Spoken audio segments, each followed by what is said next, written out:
Proceso de actualización curricular de Ciencia y Tecnología para segundo ciclo. Webinar 5. La Tierra y el espacio exterior.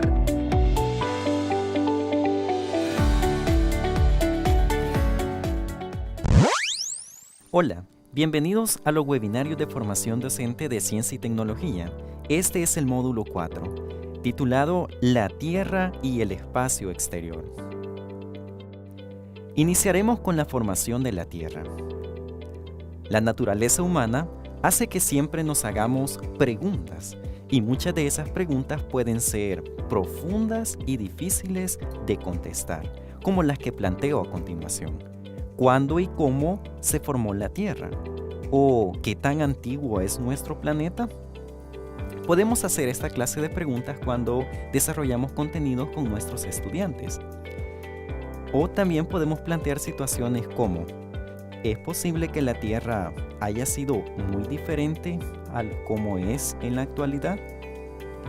La formación de la Tierra ocurrió hace aproximadamente un poco más de 4.500 millones de años y puede ser explicada su formación por la teoría nebular, la cual muestra que en el espacio interestelar existía materia en forma de gas y polvo que estaba rotando, que con el tiempo formó un disco y luego ocurrió un colapso gravitatorio.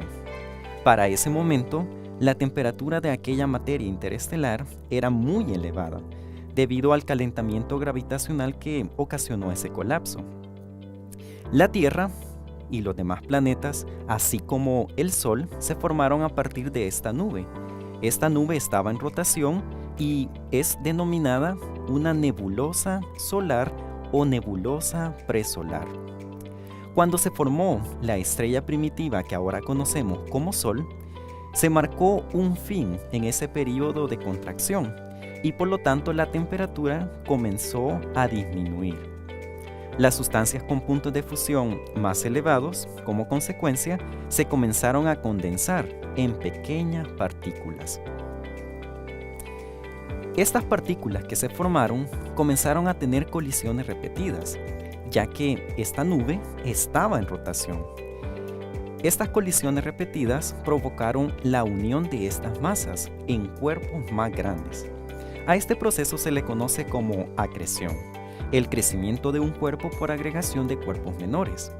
Así, podemos decir que la Tierra se formó a partir de una nebulosa solar y por el proceso de acreción. Cuando ocurrió este proceso de acreción, se formaron los denominados protoplanetas, que con el paso del tiempo se convirtieron en los planetas. ¿Qué ocurrió después? Analicemos algunos de los procesos más importantes que ocurrieron después de esta etapa. Como aún existía materia rotando a gran velocidad, esta comenzó a impactar en esta Tierra primitiva que se había formado. Además, hubo una desintegración de elementos radiactivos, que como ustedes saben, el decaimiento radiactivo conlleva liberación de energía en forma de calor. Estos dos procesos, los impactos del resto de la nebulosa y la desintegración radiactiva, provocó un aumento en la temperatura de la Tierra. De esta forma, metales como el hierro y el níquel comenzaron a fundirse y comenzaron a penetrar hacia el centro del planeta Tierra. Y es entonces cuando se formó el núcleo que ahora conocemos en nuestro planeta.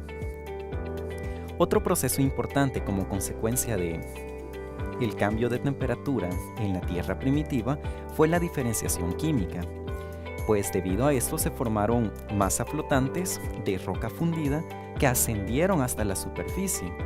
Y como es de esperar, la temperatura iba a ser menor, comenzaron a enfriarse o solidificarse, y así se formó la corteza primitiva.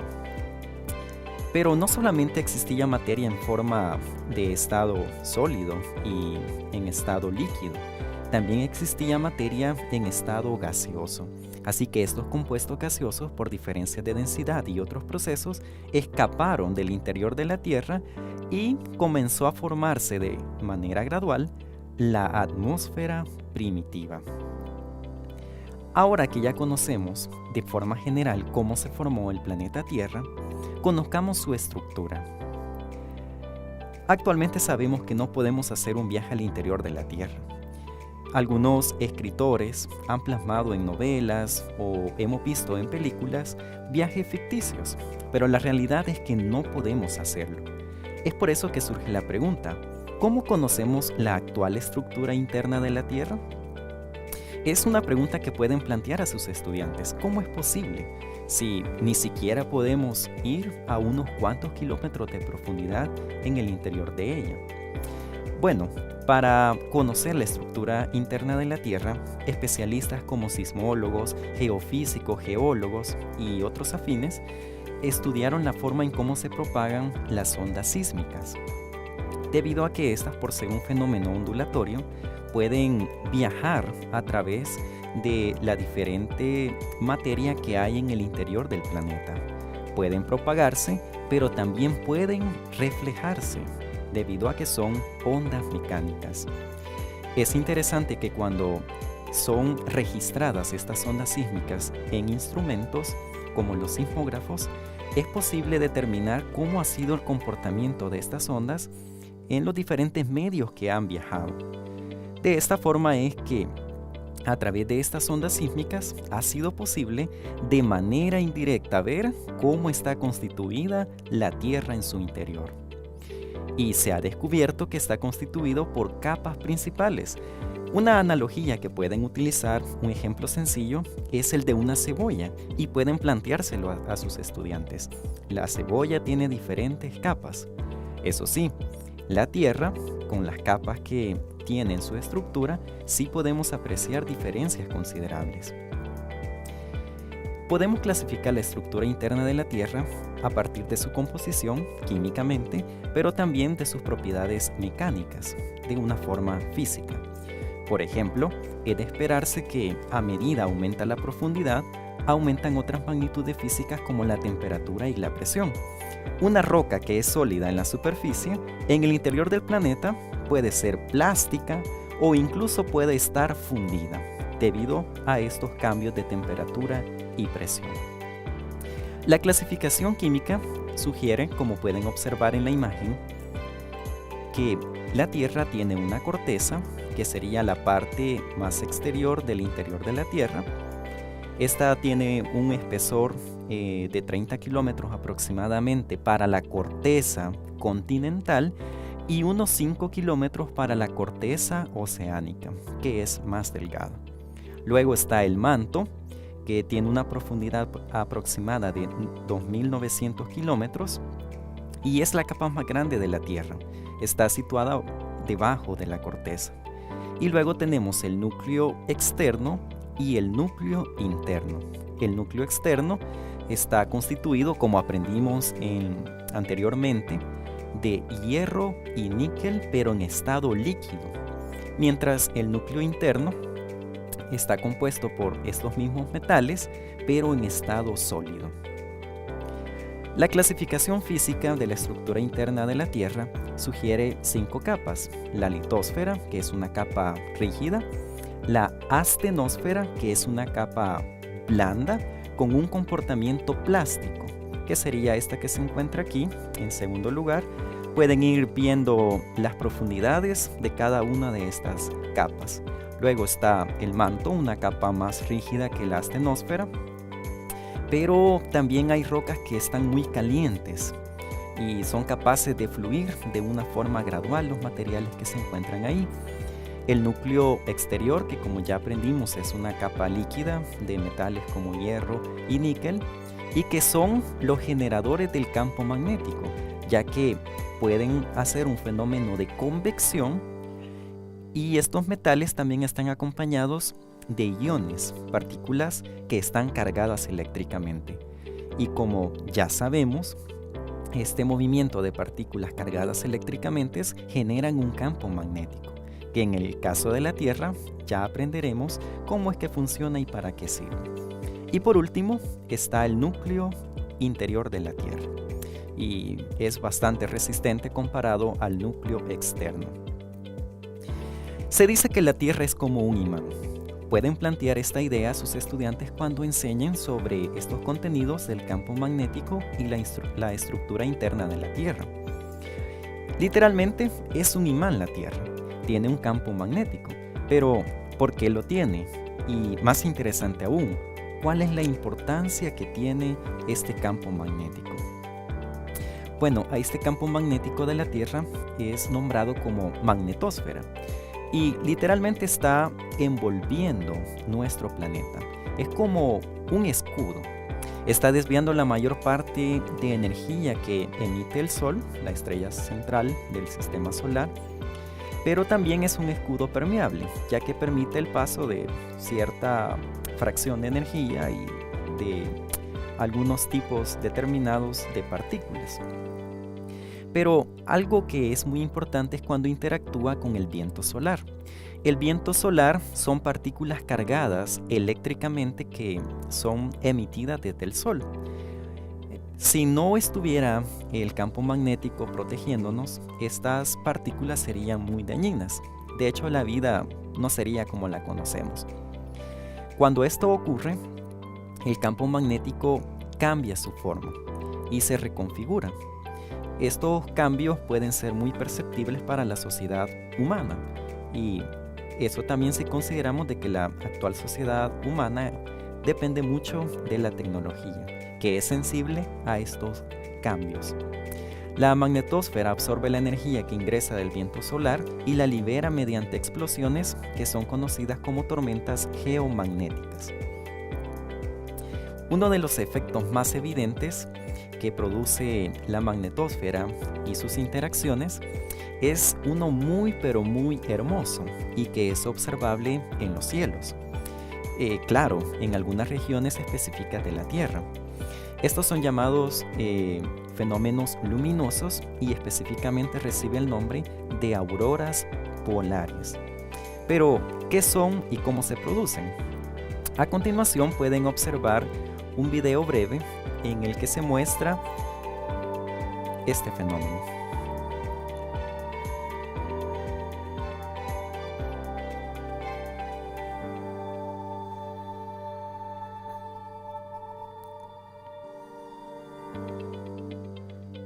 De hecho, puede compartir este tipo de videos o fotografías con sus estudiantes para que conozcan este fenómeno luminoso.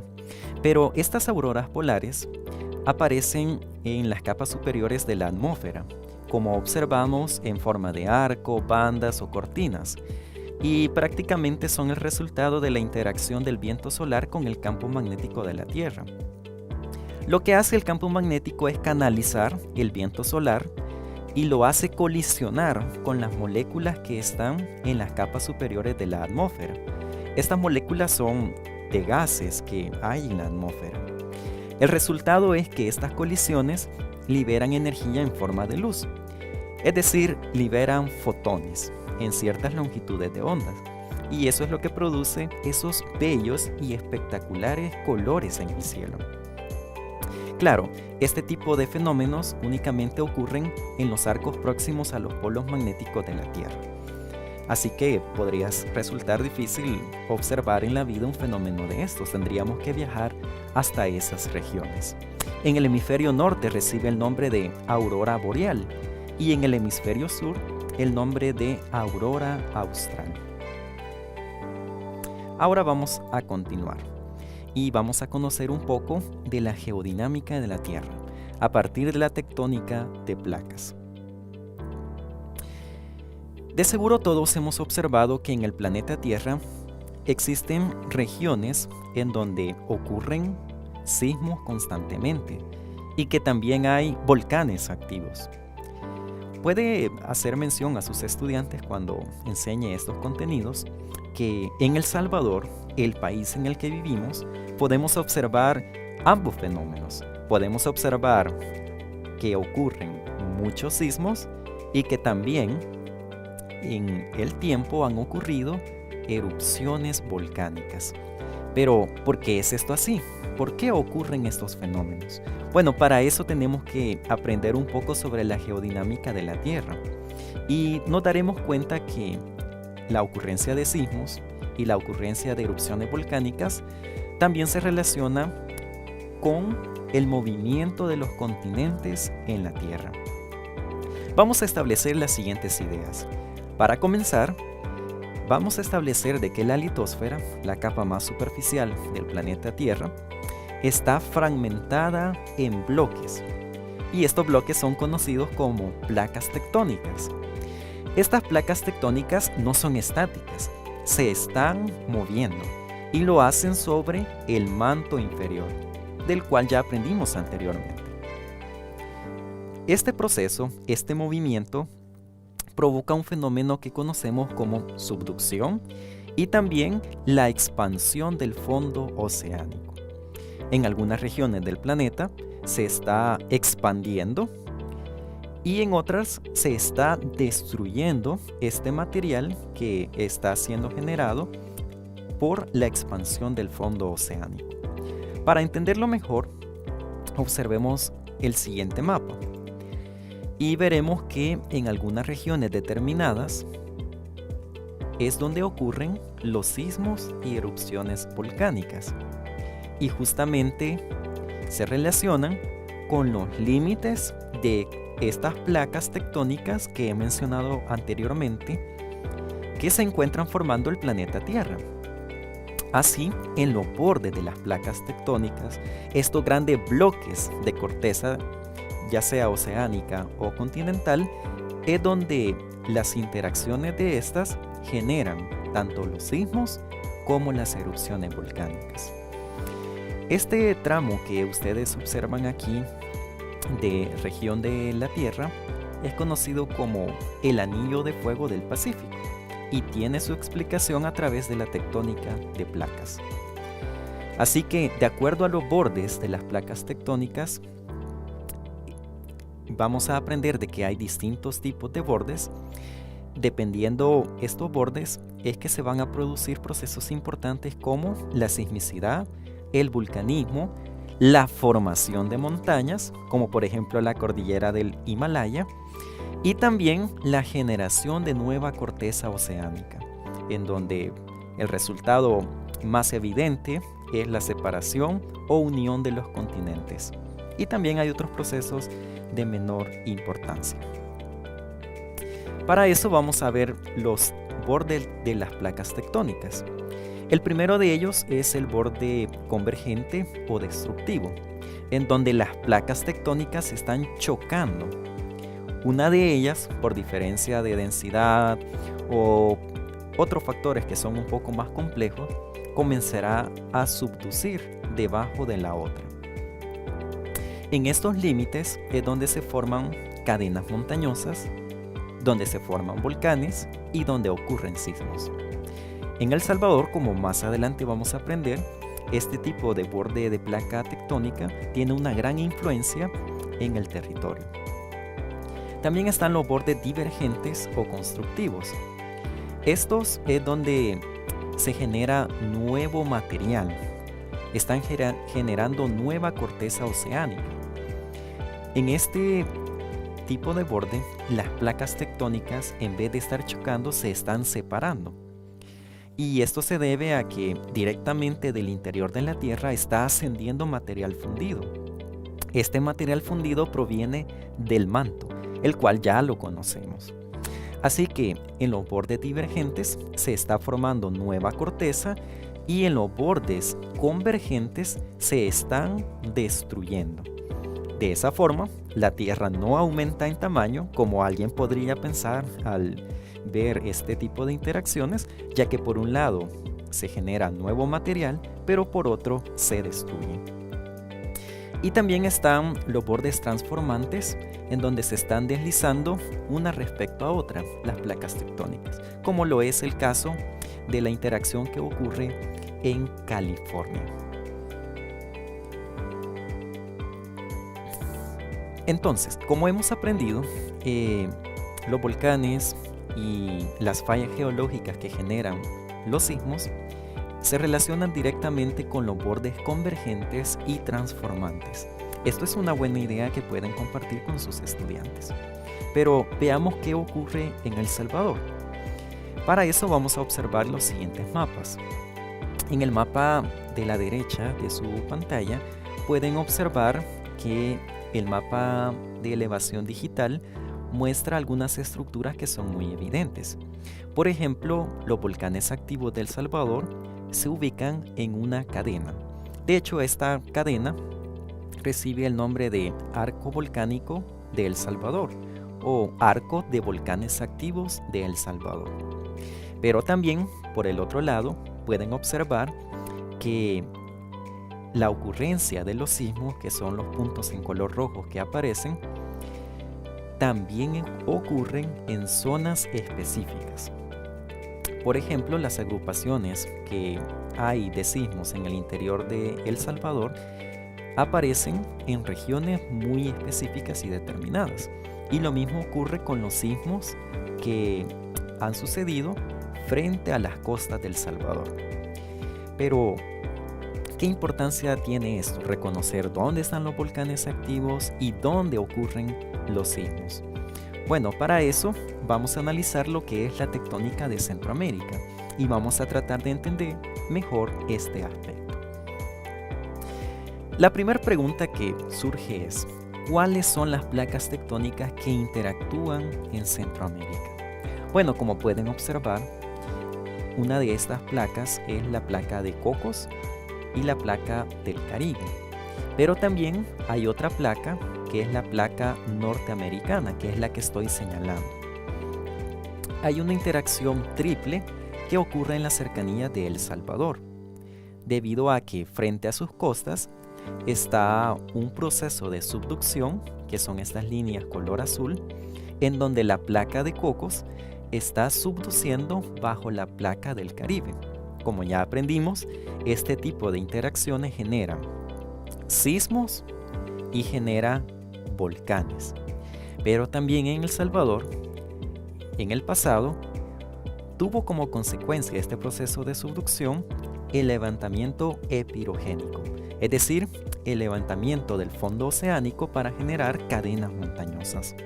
Ese es el caso de Metapán, en donde ustedes pueden encontrar incluso fósiles marinos que en un momento estuvieron en un océano.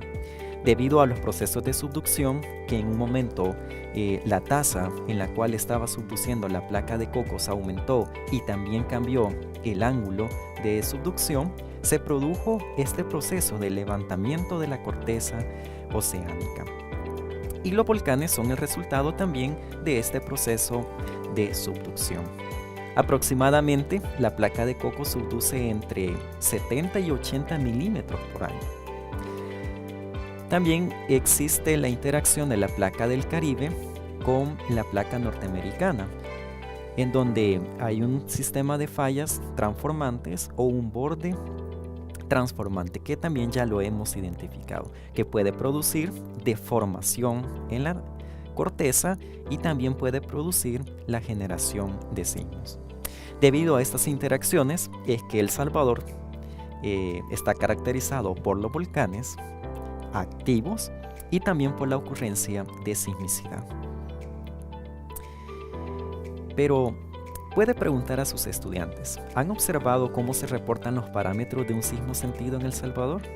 Bueno, dos parámetros importantes de los sismos que se reportan en El Salvador y en todo el mundo es la magnitud, la cual cuantifica el tamaño de la energía que se libera durante el movimiento de la falla que genera el sismo, y también la intensidad. La intensidad y la magnitud no son lo mismo, y es una buena idea que usted puede dejar claro a sus estudiantes cuando desarrolle contenidos como este. Son diferentes. La intensidad hace referencia a la descripción cualitativa de los efectos que tiene el sismo, es decir, la percepción que las personas tienen de este, los daños materiales que genera o económicos. Para entender mejor, veamos la siguiente tabla, en donde se muestra la diferencia entre la magnitud e intensidad de un sismo. Podemos ver que se utiliza una escala conocida como la escala de intensidad de Mercalli modificada, que va desde el número 1 hasta el número 12. y de acuerdo a los daños o la percepción de cómo ha sido este sismo, puede ser numerado. Una persona en reposo ya puede sentir un sismo con intensidad de 2, pero hay que ser bastante sensibles para poder sentirlo. De 3 en adelante sí ya es mucho más fácil que nosotros podamos identificar que efectivamente ha ocurrido un sismo. Mientras la escala de magnitud sí se refiere a cuantificar la energía que ha liberado. En El Salvador han habido sismos muy importantes de grandes magnitudes, como por ejemplo los que ocurrieron en el año 2001.